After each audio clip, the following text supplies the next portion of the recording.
e até os cães vinham lamber-lhe as úlceras. Aconteceu morrer o mendigo e ser levado pelos anjos para o seio de Abraão. Morreu também o rico e foi sepultado. O inferno, estando em tormentos, levantou os olhos e viu ao longe Abraão e Lázaro no seu seio. Então, clamando, disse: Pai Abraão, tem misericórdia de mim, e manda Lázaro que molhe em água a ponta do dedo e me refresque a língua, porque estou atormentado nessa chama. Disse, porém, Abraão: Filho, lembra-te de que recebeste os teus bens em tua vida, e Lázaro igualmente os males. Agora, porém, aqui ele está consolado, tu em tormentos. Além de tudo, está posto um grande abismo entre nós e vós, de sorte que os que querem passar daqui para vós outros não podem, nem os de lá passar para nós. Então replicou: Pai, eu te imploro que o mandes à minha casa paterna, porque eu tenho 5 irmãos, para que eles dê testemunho, a fim de não virem também para este lugar de tormento. Respondeu Abraão: Eles têm Moisés e os profetas, ouçam-nos. Mas ele insistiu: Não, pai Abraão, se alguém dentre os mortos for ter com eles, arrepender-se-ão. Abraão, porém, lhe respondeu: Se não ouvem a Moisés e aos profetas, tampouco se deixarão persuadir, ainda que ressuscite alguém entre os mortos. Oremos. Deus do universo, a quem pertencem todas as riquezas da criação, ilumina as nossas mentes pela inspiração do Teu Santo Espírito, de modo que possamos aprender as verdades do Teu Santo Evangelho, e instila em nós o verdadeiro amor, temor e reverência por Teu Santo Nome, de modo que jamais coloquemos as preocupações e os prazeres desta vida acima de Ti. Por Jesus Cristo nosso Senhor. Amém. Igreja para sempre.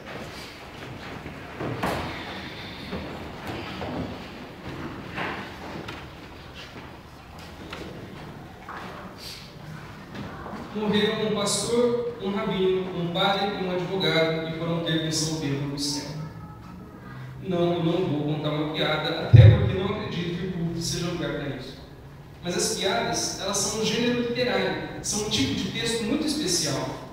Elas tomam elementos conhecidos, geralmente caricaturas desses elementos, e colocam em alguma situação inusitada com o objetivo de provocar o nosso senso de humor e nos fazer rir. Então nós temos as piadas de advogado, de mineiro, de judeu, de português, que trabalham com características e caricaturas desse tipo de pessoa, com comportamentos que nós esperamos delas nesse tipo de piada. Também temos aquelas que trabalham com os tipos de situação, piada de naufrágio em ilha deserta, piada de trocar lâmpada queimada, de morrer e ir ter com São Pedro no céu, ou pelo contrário, de ir ter com o diabo no inferno. E é muito comum que os humoristas peguem essas caricaturas de pessoas e coloquem nessas situações caricatura. Os irmãos já sabiam mais ou menos o que esperar quando eu comecei aquela piada ali atrás, e deram inclusive alguns sorrisinhos de canto de boca. As piadas evidentemente não refletem a realidade, elas são ficções, historinhas inventadas com o objetivo de nos fazer rir, fazendo uso da fantasia, do exagero, do grotesco e do inesperado. As piadas têm algo em comum com as parábolas que Jesus contava. As parábolas, assim como as piadas, não têm um compromisso com a realidade. Na antiga classificação de João Ribeiro de Guimarães Rosa, tanto piadas como parábolas são histórias e não histórias. Enquanto as piadas têm como objetivo provocar um senso de humor por meio dessas histórias, as parábolas têm como objetivo provocar a nossa reflexão. E elas eram largamente usadas pelos filósofos gregos e pelos rabinos judeus do tempo de Jesus, para transmitir ensinamentos profundos de uma maneira ao mesmo tempo simples e enigmática. E Jesus as usou largamente para transmitir essas verdades de uma maneira que os seus seguidores, que eram na sua maioria gente simples, pudessem entender. Metade, talvez mais, de todos os textos dos 4 evangelhos retratam Jesus contando parábolas. Diferente da piada, no entanto, toda parábola precisa de uma explicação. E em quase todos os exemplos bíblicos de parábola, Jesus dava a explicação logo em seguida. O texto do Evangelho de hoje, essa parábola de Jesus, é uma passagem única e singular em todos os evangelhos, que apresenta uma série de dificuldades para quem lê e interpreta. É um dos textos em Lucas que não tem paralelo em nenhum outro dos evangelhos, e tem algumas características que complicam o seu estudo. E ele é diferente das demais parábolas de Jesus por alguns motivos. Primeiro, é que ela é a única parábola em que Jesus cita nomes. Todas as demais parábolas de Jesus começam sem nomes, com personagens indefinidos. Um certo homem tinha 2 filhos e um pediu o adiantamento da herança dele. Uma mulher tinha 10 moedas e perdeu uma. O semeador saiu para semear pelo campo.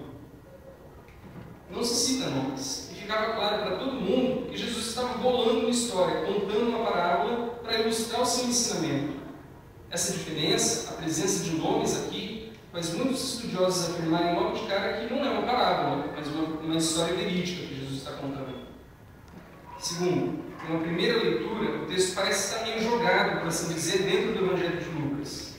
Normalmente os evangelhos dão um contexto, dizem onde Jesus estava, o que ele estava fazendo, com quem ele estava falando, quando ele propõe uma parábola.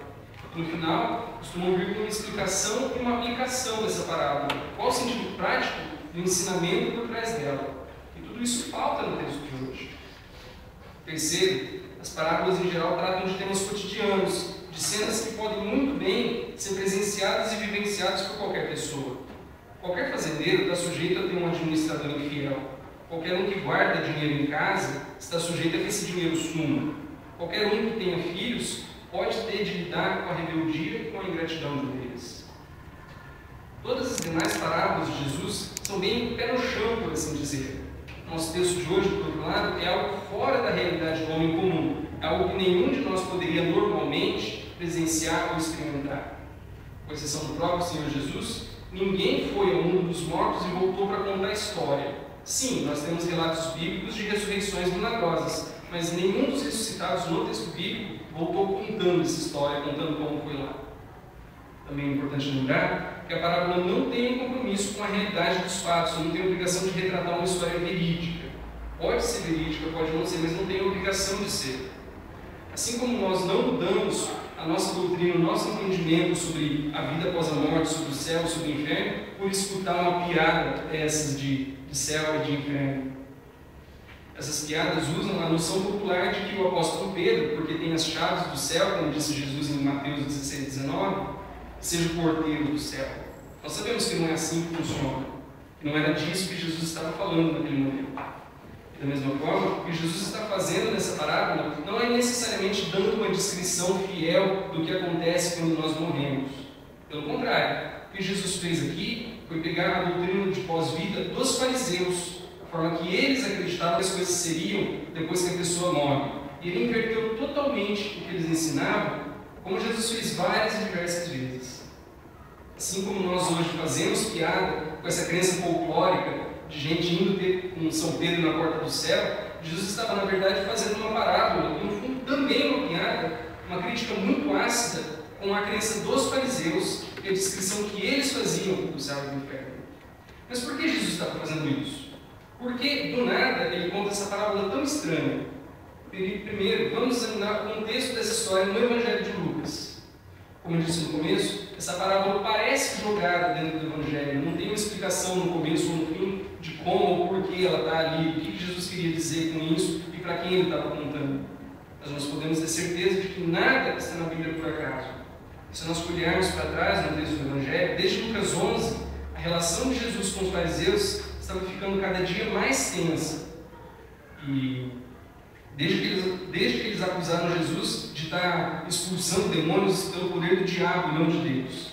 E Jesus denunciou o legalismo dos fariseus, que eram literalistas nas regras religiosas, mas não eram capazes do essencial, que era o amor a Deus e ao próximo. A partir daí, vemos Jesus atacando os fariseus e os escribas diretamente por mais 4 ou 5 vezes até o ponto onde nós estamos hoje, no capítulo 16.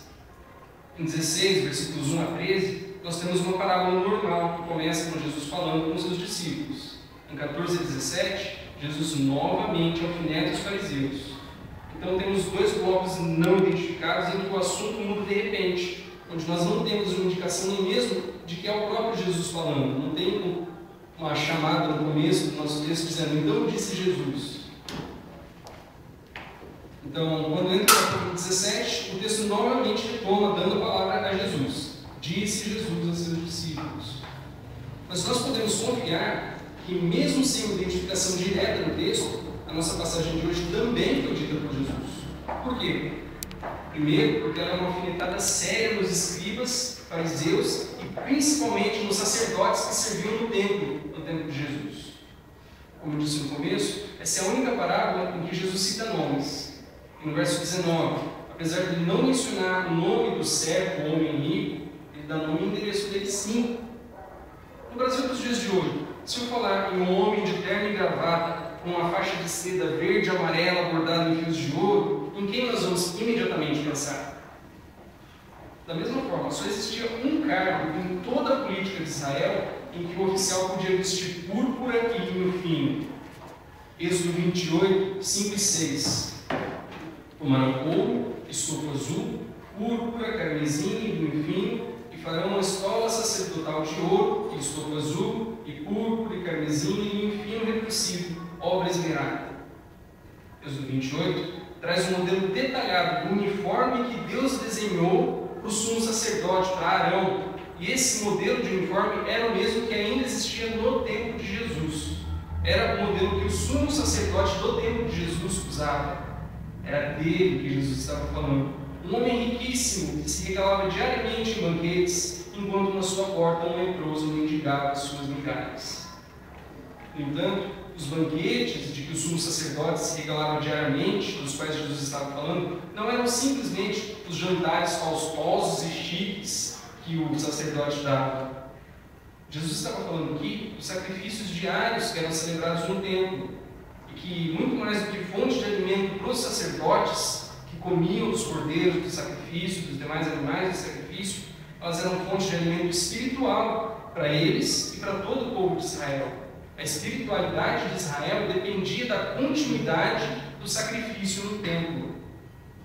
Era sempre por meio de sacrifícios de animais que os sacerdotes rogavam a Deus as suas bênçãos, faziam suas intercessões, faziam suas ações de graça e pediam o perdão dos pecados do povo por meio do sumo sacerdote. Por outro lado, Lázaro, o leproso, por causa da lei cerimonial do Antigo Testamento, era impedido de participar da vida civil e religiosa de Israel. Ele não podia ter uma vida comum. Podia até ser que esse Lázaro que mendigava não fosse pobre, não fosse miserável. Ele podia ter origem numa família de classe média, numa família rica. Mas a lei de Israel o obrigava a viver uma vida de excluído, de mendicante, de dependente da caridade dos outros, porque ele era leproso. Leprosos não podiam ter bens, nem fazer negócios em nome próprio. Eles não podiam nem mesmo morar dentro da cidade, eles tinham que morar fora das muralhas das cidades de Israel. Eles não podiam entrar no templo, mas ficavam no portão do pátio junto com as mulheres e com os estrangeiros. Como diz o nosso texto no verso 20, Lázaro ficava no portão do homem rico, desejando alimentar-se das migalhas que caíam na sua mesa. Lázaro queria receber as migalhas do banquete espiritual, dos sacrifícios do templo. Ele queria ser alimentado espiritualmente. Por isso ficava todos os dias no portão do homem rico, que nada mais era do que o portão do templo, onde ele podia participar de longe, com o seu coração, recebendo pelo menos as migalhas dessa comunhão espiritual.